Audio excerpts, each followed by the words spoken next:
Là par exemple j'ai planté début mai, là vers le 10 mai, une variété de tomates. Et là on voit bien ce que ça fait quand il y a des racines d'arbres, entre autres. Parce que là, à part qu'il a plu il y a 2 mois, plus de 2 mois, il a plu vers le 10 mai je crois la dernière fois. Et là on est le 16 juillet. Voilà. Donc là j'ai planté ça, mais juste après qu'il ait plu. Ouais c'est ça, je me rappelle. Et donc j'ai juste arrosé un petit coup pour que ça reprenne. Et le résultat c'est qu'on voit que par exemple ici,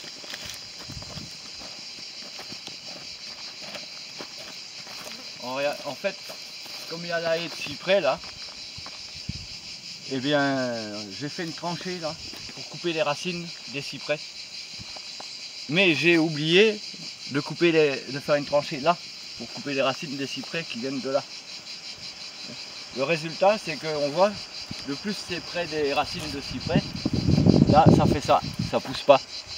C'est même à moitié mort.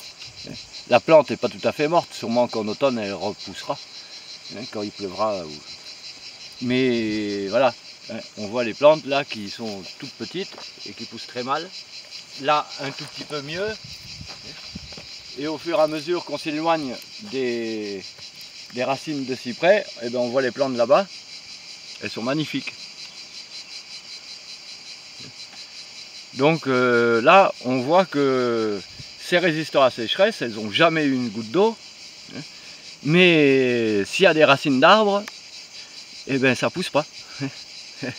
C'est pas... voilà, parce que... Et d'ailleurs on voit là où il y a les racines d'arbres, le sol comment il est. Tu peux filmer là, tu vois. C'est voilà, un terrain de garrigue où il pousse absolument rien. On n'a jamais fauché, on n'a pas... depuis le mois de décembre, il n'y a aucune bête qui a pâturé ici. Et il n'y a rien qui a poussé. Alors par contre le champ là,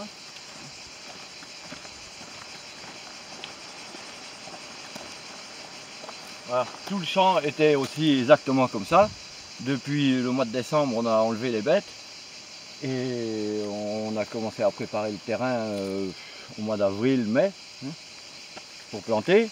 Mais voilà, le sol, sinon, c'est comme ça, il n'y a quasiment rien. C'est même pas la peine d'essayer de faire du fourrage, par exemple, du foin. Il n'y a rien à faucher, il n'y a quasiment rien qui pousse. Et donc, là par contre, j'ai quand même fait une tranchée le long pour couper les racines des cyprès. Et là, bon, on a planté vers le 15 juin, je pense, ouais. Parce que la première partie, là, les tomates des Andes et quelques poivrons, on a planté le 15 juin. Et depuis, évidemment, on n'a jamais rien arrosé. Parce que même, c'est pas qu'on veuille pas, mais c'est qu'on n'a pas assez d'eau. Donc là, comme c'était très tard et que le sol était déjà complètement sec, et ben, ça a du mal à pousser. Mais bon, les plantes se portent bien quand même, hein. Mais ça a du mal à pousser. Et par contre, ce qui est là-bas, on a planté plus tôt.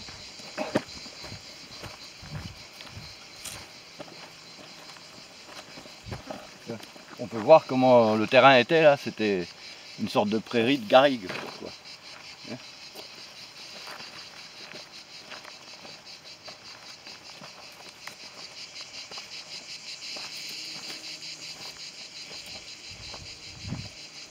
Voilà. À partir d'ici, on l'a planté vers le 15-20 mai. Voilà. On l'a planté presque un mois avant là-bas. Et donc là, ça pousse quand même mieux. Les tomates sont mieux développées, elles ont mieux pris racine parce qu'il y avait quand même encore un peu d'humidité dans la terre. Les salades, on voit aussi. Il y en a quand même eu, il y a des manques parce que les escargots les ont mangés là, pendant la nuit.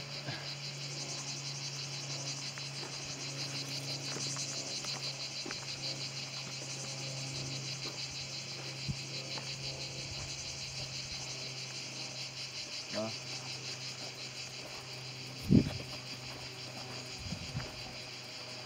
Bon, il y en a quelques-unes qui ont un peu soif quand même, mais bon, en gros, ça donne bien. Là, on a récolté, on voit pas de tomates mûres parce qu'on a récolté plusieurs paniers là déjà.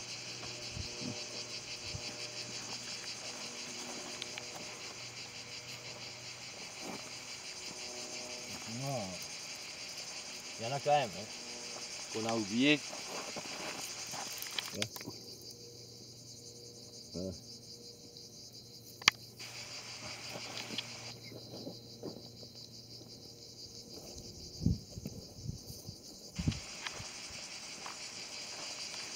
Les haricots, il en manque aussi parce que les escargots en ont mangé. Mais bon, pour des haricots qui n'ont jamais eu une goutte d'eau, ils se portent pas trop mal quand même. Hein. Il y a quand même des haricots et ils crèvent pas.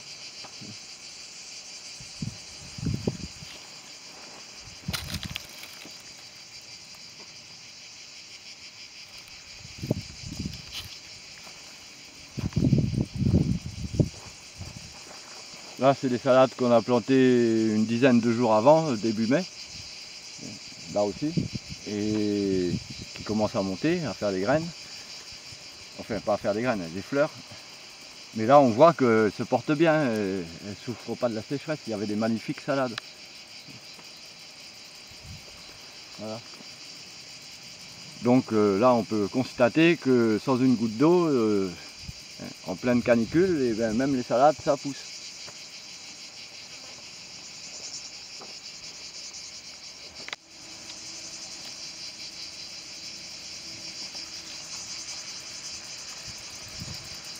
Et là, on peut aussi constater, parce que là, on a un petit peu désherbé 2-3 herbes, mais par exemple, ces rangées-là, on les a jamais désherbées. Hein. On a jamais, il y a quelques herbes qui ont germé, hein. Mais s'il aurait plu ou si on aurait arrosé une seule fois, ça serait rempli d'herbes. Voilà. Donc ça, c'est le fait qu'il n'y ait que 2-3 herbes par-ci par-là, c'est bien la preuve que ça n'a jamais eu une goutte d'eau. Sinon, ce serait envahi d'herbes.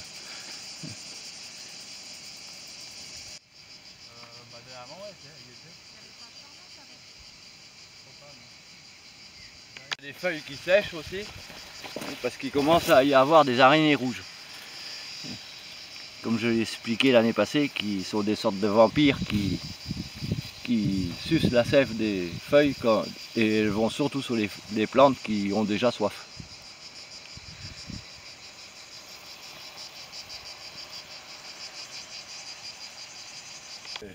Là, je viens de voir un concombre, même plusieurs, qui ont poussé tout seul. Ça a germé au printemps, dans le talus. Voilà. Et sans une goutte d'eau, ça pousse aussi.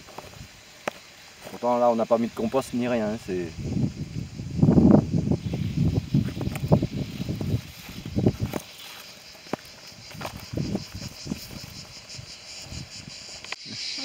On regarde le champ et on voit qu'il y a des endroits où les plantes sont plus grandes et plus vertes.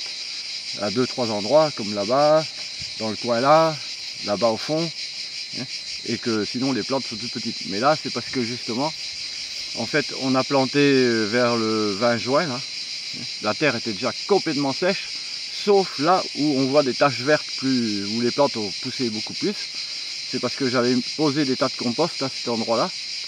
Et du coup, la terre avait beaucoup moins séché sous les tas de compost. Et du coup, ça a quand même mieux poussé là, aux quelques endroits où j'avais posé des tas de compost. Voilà. Et sinon, là où il n'y en avait pas, eh bien, la terre était déjà complètement desséchée. Et ça pousse pas quoi. Parce que quand on veut faire pousser sans jamais arroser du tout, il faut mieux planter au mois de mai. Quand on plante au mois de juin, la terre est déjà trop sèche.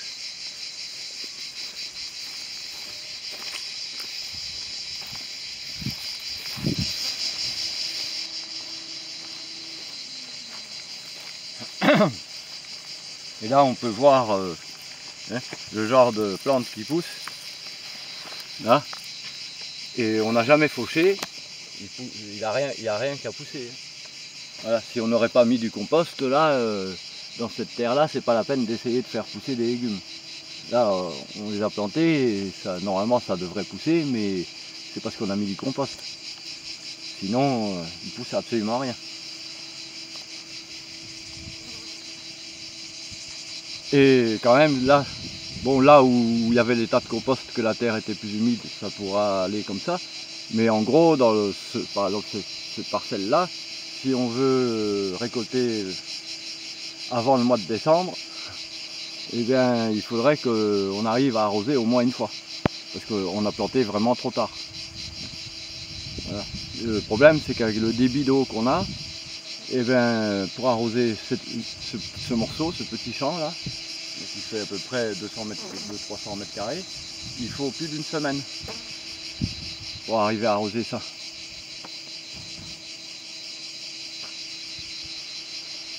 C'est d'ailleurs pour ça aussi qu'on a mis presque 3 mois à planter, parce qu'on n'avait même pas assez d'eau pour arroser chaque fois au pied de chaque plante qu'on replantait. Ça nous ralentissait.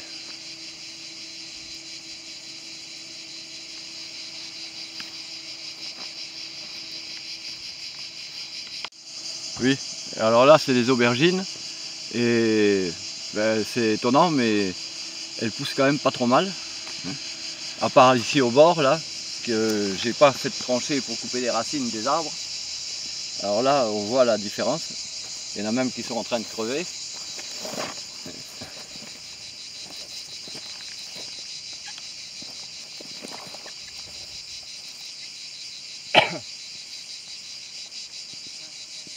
Voilà. Et ça c'est les aubergines baguettes, une des préférées de Rachel.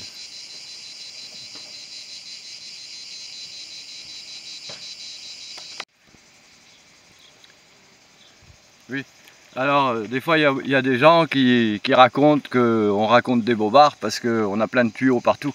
Alors évidemment on a plein de tuyaux partout pour essayer d'avoir plus facile pour arroser quand on repique.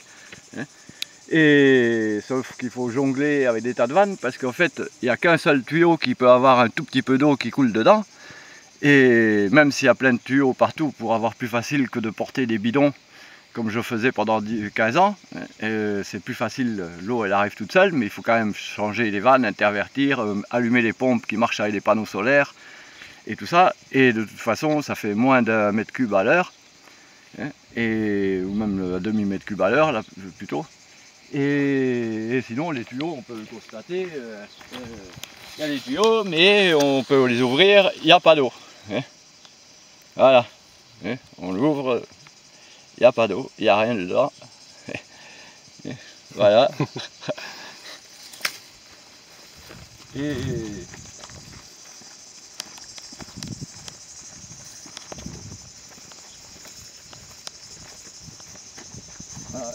celui-là, c'est un tuyau que là il y a un peu d'eau dedans parce que je pompe avec la pompe solaire pour arroser au moins une fois là une variété, qu'elle soit au moins arrosée une fois dans l'été. Voilà, ça coule comme ça, mais si par exemple on voudrait arroser une plante là, on peut constater que ça arrose pas beaucoup. Enfin, ça peut paraître beaucoup, mais quand il y a des hectares, si on le met par exemple ça dans un seau, il faut attendre plusieurs minutes avant, bien 5 bonnes minutes avant que le seau soit rempli. Parce que là, la terre, quand elle est sèche comme ça, elle est étanche en fait. Ça pénètre pas dedans.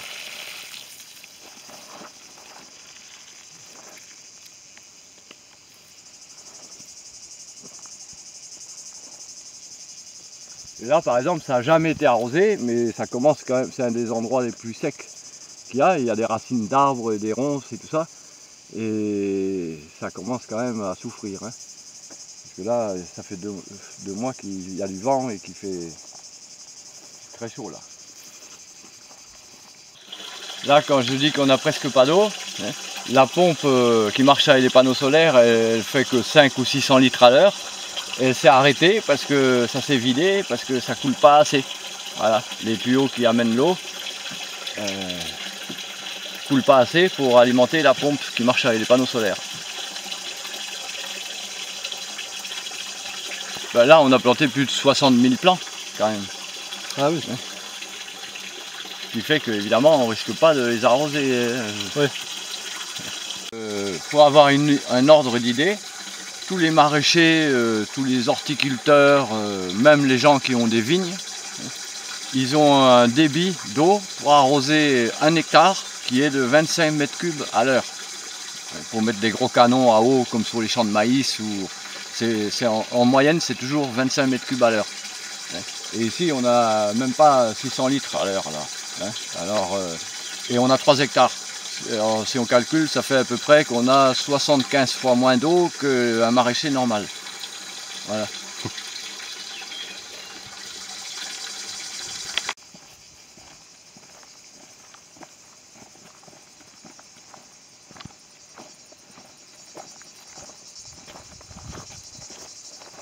Et d'ailleurs, on peut regarder là, il fait vraiment sec parce que même les ronces commencent à cramer là.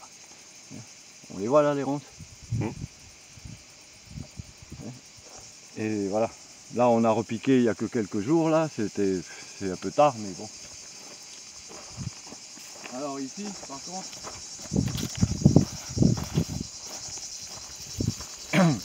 là en fait, avec le débit d'eau qu'il y a, j'ai passé 3 jours pour arroser ce petit morceau là qui fait 15 mètres sur 4 avec des salades. Mais ça, c'est des salades d'une variété que c'est la première année qu'on les fait parce que c'est Rachel qui voulait absolument avoir cette variété ancienne de salade. Et donc elle a pris un des petits semenciers en bio, mais qui conserve des variétés depuis très longtemps, des variétés anciennes. Mais bon, eh bien, le résultat, c'est qu'elles ne sont pas adaptées, il n'y a jamais eu de travail fait sur la résistance aux maladies ou à la sécheresse ou ça, parce que là, jusqu'il y a 3 jours, eh ben, il y a 3 jours, j'ai passé, enfin depuis 5 jours avant, j'ai passé plus de 2 jours et 2 nuits à les arroser là. Mais sinon là, eh ben, elles étaient toutes en train de crever carrément. D'ailleurs, il y en a la moitié qui sont carrément mortes. Comme on peut le voir là. Elles sont carrément mortes. Et l'autre moitié était carrément en train de crever, comme ça ou comme ça. Donc j'ai été obligé quand même de les arroser au moins une fois dans la saison, quoi. Voilà. Alors que sur le même terrain ici, que c'est un des terrains les plus secs de tous, que c'est vraiment la garrigue, on a une variété que je travaille dessus depuis plus de 30 ans.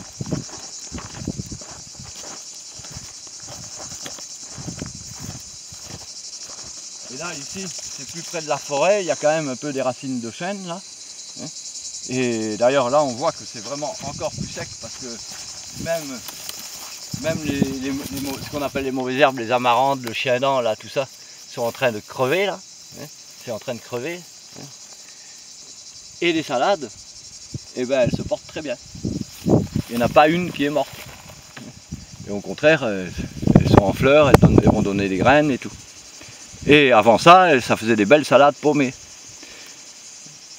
Tout ça sans une goutte d'eau. Là, cette variété-là, j'ai jamais arrosé. D'ailleurs, ben, on voit que les mauvaises herbes crèvent. C'est pas pareil que là où je viens d'arroser.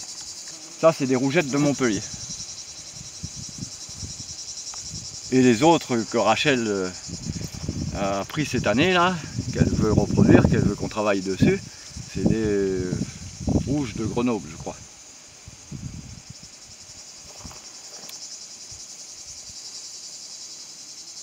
En tout cas là, je suis quand même fier de moi parce que je constate moi-même le résultat du travail que je fais depuis des années, quoi. Parce que les salades, c'est impressionnant quand même.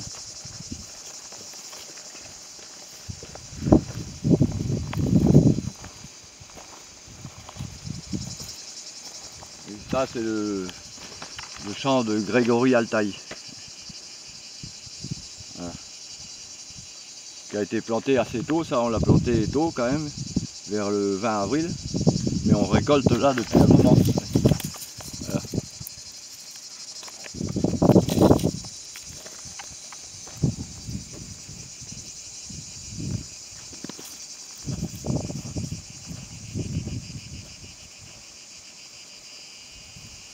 Ça, c'est un des terrains aussi les plus secs de tout, c'est un vrai terrain de garrigue, où il n'y a même pas 4 ou 5 cm de terre, ou 10 cm, mais que des rochers et des dalles de cailloux là. Et le truc, c'est que là, eh ben, on n'a pas mis de compost, à part un endroit au milieu, là, un tout petit peu, que j'avais posé quelques litres de compost, mais c'est presque rien quoi. Et sinon tout le champ, eh ben, on n'a rien mis du tout. Mais Rachel a planté là comme ça, mais du coup les plantes elles résistent bien à la sécheresse, mais par contre elles sont pas grandes ni rien. Hein. On va pas récolter des tonnes là. Hein. Les salades par contre, ça va plus ou moins.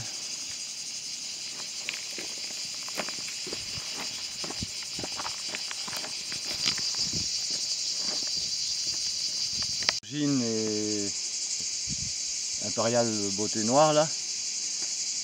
Et on les a plantés ici, on a planté tout début mai là. Mais voilà, on n'est plus jamais revenu en fait. Et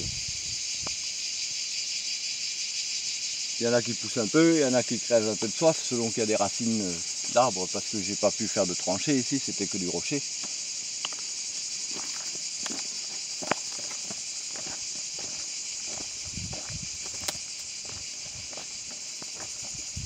Voilà. Et là c'est des melons. Et mine de rien quand même, les melons, ils n'ont jamais eu une goutte d'eau. Pour le moment ils se portent bien. Voilà. On voit le tuyau, mais le tuyau c'est le tuyau qui a servi pour les arroser quand on a repiqué. Voilà. Dans lequel il n'y a pas d'eau.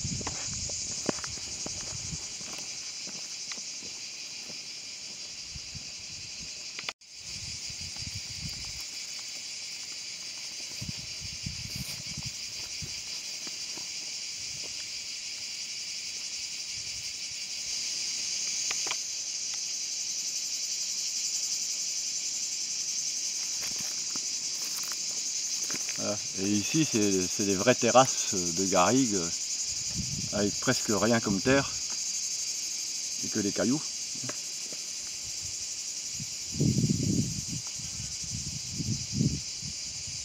Et c'est la première année qu'on les cultive hein, d'ailleurs.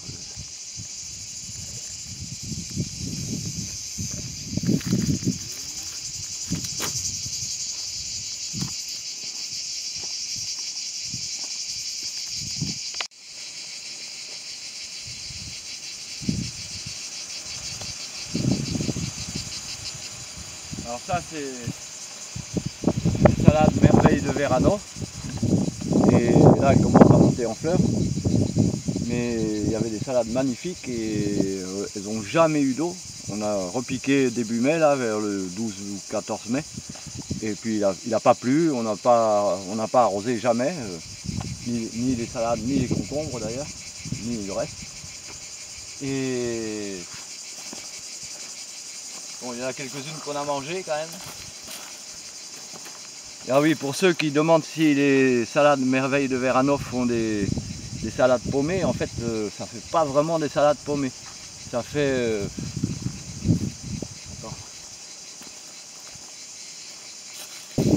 ça fait des sortes de gros cornets, mais qui sont comme si c'était une pomme, mais ça revient pas en pomme comme ça. Ça fait juste une sorte de gros cornet très serré, avec des feuilles tendres au centre et tout, mais voilà, c'est pas vraiment une laitue paumée.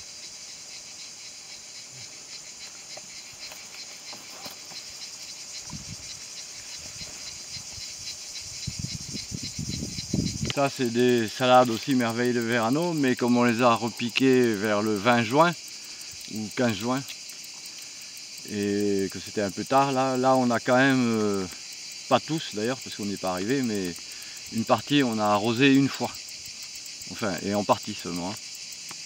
On a essayé d'arroser une fois.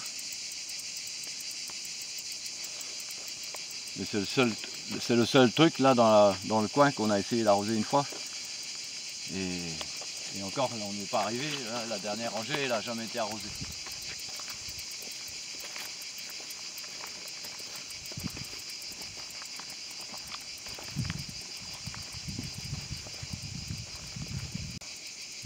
Et en fait je les ai plantés tard au mois de novembre parce que j'ai pas eu le temps et j'avais pas la place d'ailleurs pour planter avant. Et donc je les ai repiqués au mois de novembre au lieu de les repiquer au mois de juin. Et je pensais que ça pousserait, que ça monterait en graines au printemps. Et bien extraordinaire, ça n'est pas du tout monté en graines au printemps. Ce qui fait que ça fleurira que la 3e année là. C'est l'année prochaine quoi. Par contre, cet hiver on aura beaucoup de choux de Bruxelles.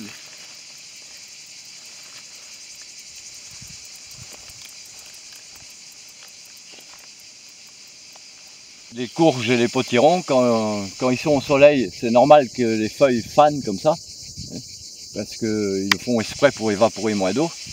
Mais dès qu'il y a un peu d'ombre ou que c'est le soir qui revient, d'ailleurs on voit ceux qui sont à l'ombre là, et bien hop, une demi-heure après, ils ont les feuilles normales de nouveau. Alors que ce matin, ils étaient au soleil.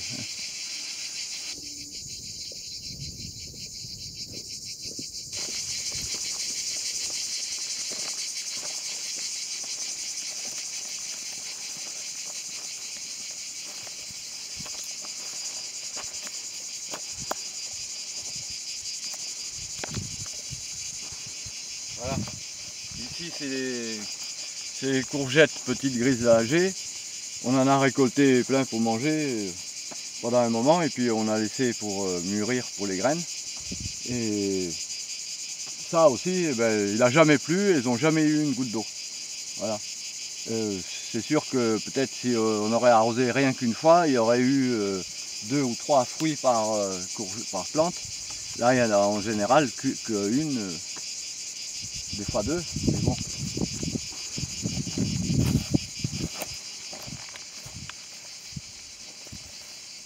Ah ben, il y en a qui, malgré tout, arrivent encore à en faire des nouvelles. Hein. Sans une goutte d'eau, c'est pas trop mal quand même. Hein.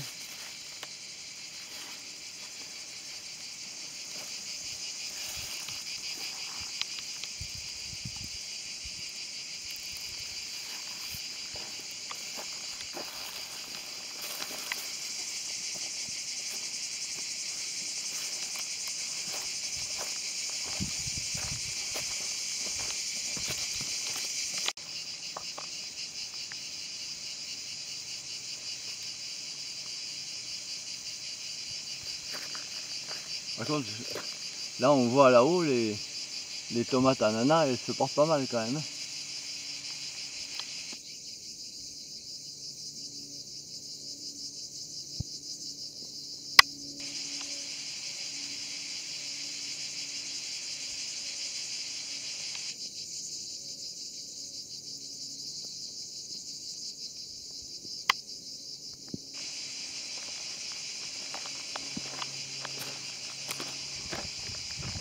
Là, il doit y avoir des araignées rouges. Et ça a soif quand même là. Ce qui était incroyable, là, à partir de là, donc de là je crois, parce que tout ça là, et ben les plantes on le voit, elles sont beaucoup plus belles. En fait c'est la souche que j'ai sélectionné les graines le plus tard possible en saison pour que les plantes aient appris le plus de choses possible, et c'est celle que je m'étais réservée pour reproduire.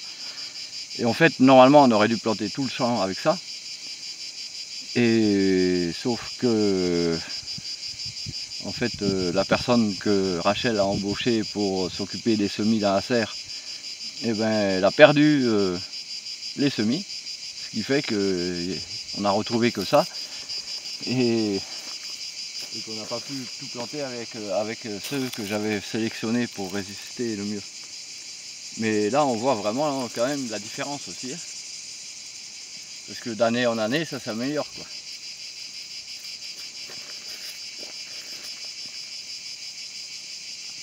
Pourtant là il y a aussi des arbres, hein.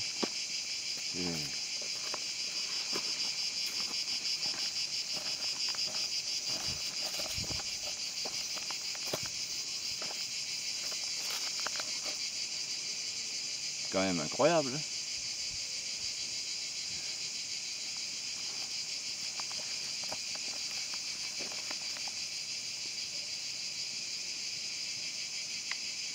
Alors en fait il y a aussi une autre explication, il n'y a sûrement pas que le fait que ce soit là-bas les qui sont 10 fois plus belles, la souche que je m'étais réservée pour reproduire, des plus résistantes.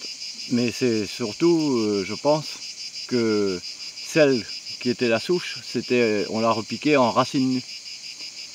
Alors que tous les autres, là, c'était dans des petits godets, comme les plants pour vendre.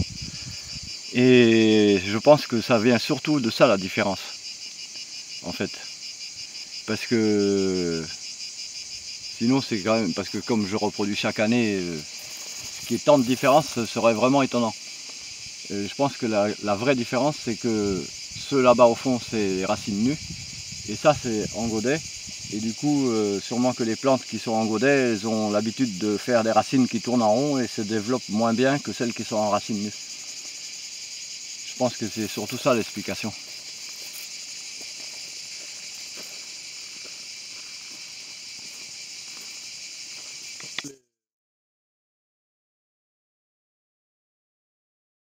À mon avis, non, pas du tout.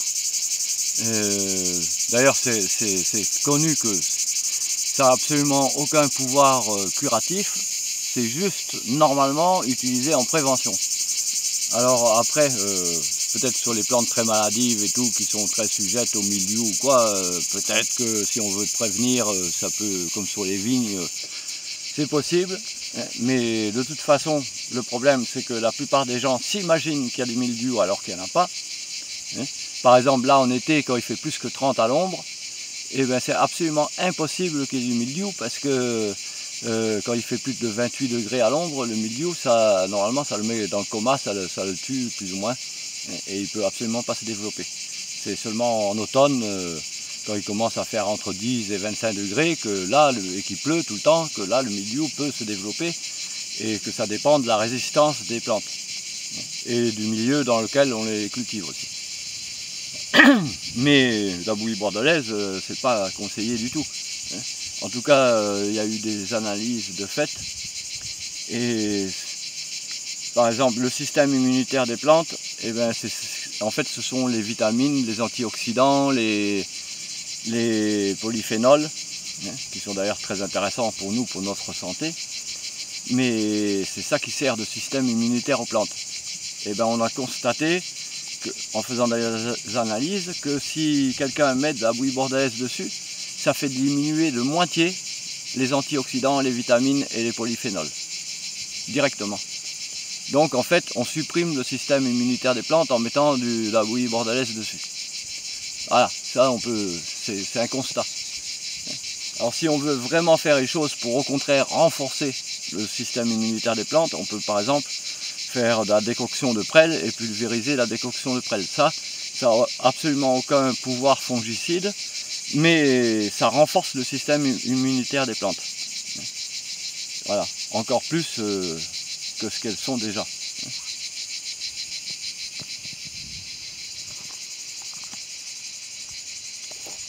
Si on aurait de quoi arroser rien qu'une fois ou deux, ça donnerait 10 fois plus.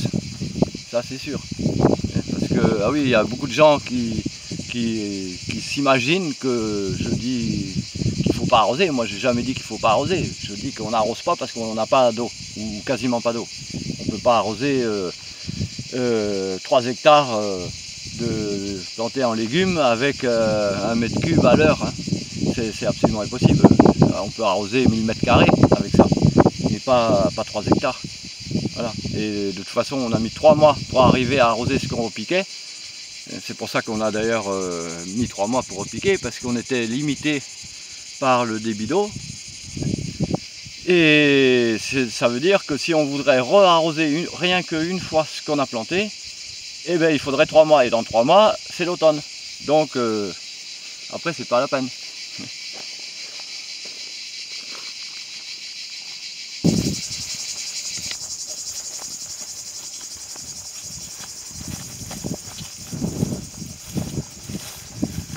Bien, je vais vous montrer les oignons.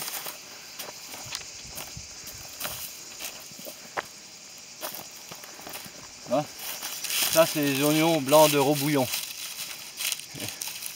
Alors là, il n'y a pas eu rien à la terre, je les ai repiqués au mois de novembre. Et maintenant ça donne des gros oignons comme ça là. Et ça ne fera des graines que l'année prochaine. Voilà. Et en tout cas, ça, c'est des oignons, on les sème au mois d'août, fin août. On les repique au mois d'octobre ou novembre. Et à la fin, au début de l'été, à la fin du printemps, on a des gros oignons magnifiques. Parce que la plupart des gens, ils l'utilisent pour faire des cébettes. Mais moi, je trouve ça plutôt dommage parce que de faire des cébettes avec ça, enfin, c'est très bien de faire des cébettes, mais pour cuisiner, c'est les oignons vraiment les meilleurs de tout ce qu'on peut. C'est vraiment les plus délicieux. Et quand on a goûté ces oignons-là, on n'a plus du tout envie de manger des autres.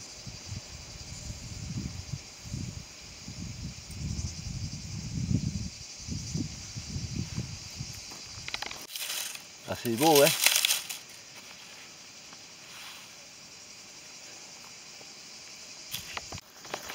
Voilà. Et ici, c'est des oignons qui en fait ont 1 an de plus que ceux qu'on. C'est la même variété. Ils ont 1 an de plus que ceux qu'on a vus en bas. Je les ai repiqués l'année d'avant. Et malgré ça, eh ben, il y en a une partie qui n'est même pas montée en graines et qui ont fait simplement des oignons encore plus gros. Voilà. Voilà.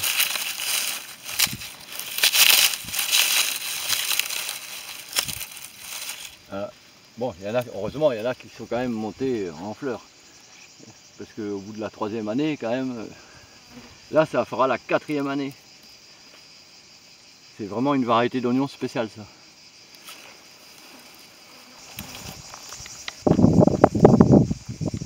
Et là, c'est aussi un terrain que normalement, même les autres années, j'avais jamais rien planté, tellement c'est sec ici et chaud. Et là, bon, on a planté les marmandes. Du coup, même l'herbe est en train de mourir là, hein, mais les marmandes, ça va. Et évidemment, ça donne pas beaucoup. Hein. Si on veut récolter beaucoup, il faudrait arroser au moins une fois dans l'été, quoi. Mais là, on n'y est pas encore arrivé à avoir assez d'eau pour arroser.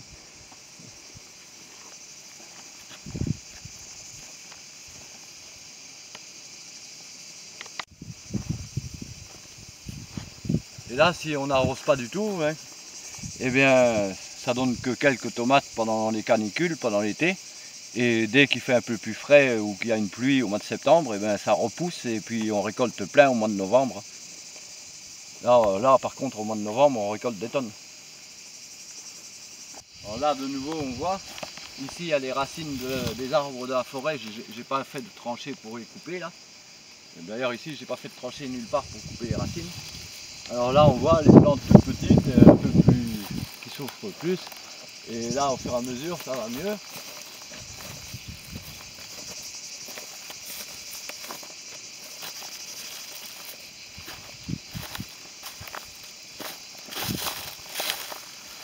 Et là, par contre, ça fait 1 mois que ces plantes-là sont comme ça, parce qu'en fait, là maintenant, je suis revenu quand même avec la mini-pelle faire une tranchée là pour couper les racines de tous les arbres qui sont là, parce qu'il y a plein de racines. Et du coup, les plantes, elles végètent comme ça, mais elles ne meurent pas. Hein. Mais par contre, elles ne donnent rien.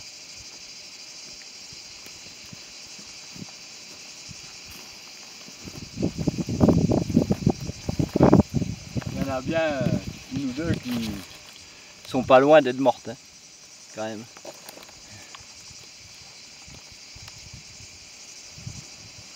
Voilà, parce que, hein, il y avait des racines comme ça qui allaient dedans. Voilà.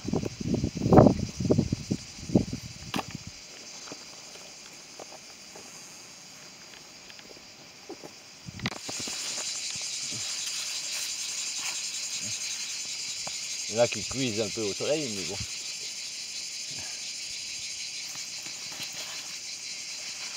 Parce que ceux-là, ils n'ont jamais eu la moindre goutte d'eau. Hein.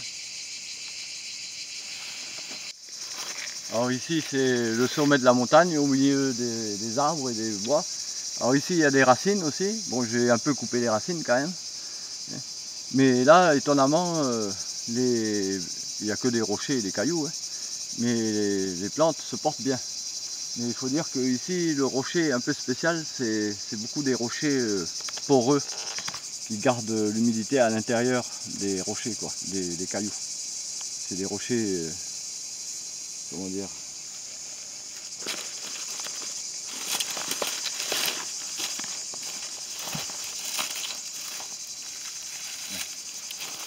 c'est des rochers comme ça, plein de, comme du gruyère.